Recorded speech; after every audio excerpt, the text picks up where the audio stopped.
Advocates say people over the age of 50 have made up well over half of Montana voters in recent elections, and that a sizable percentage of Montanans are living with disabilities.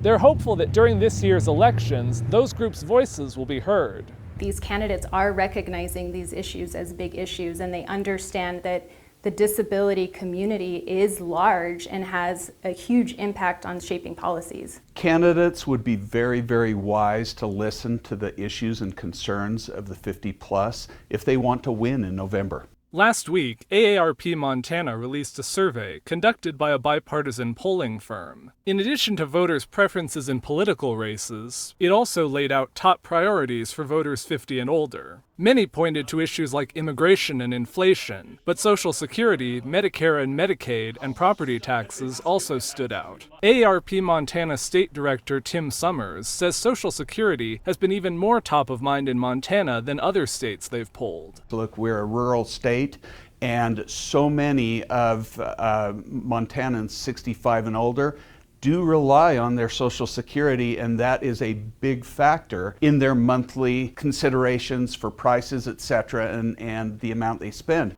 Disability Rights Montana says 29% of Montanans report having disabilities, ranging from mobility challenges to hearing and vision to cognition, and 21% identify as having a mental illness. On Monday, they released a candidate survey. They asked the people they worked with to identify top issues, then narrowed them down to 10 questions on topics like Medicaid, accessible housing, healthcare disparities for Native Americans, and services for people with disabilities. This is a community who feels that politicians don't typically hear what their concerns are.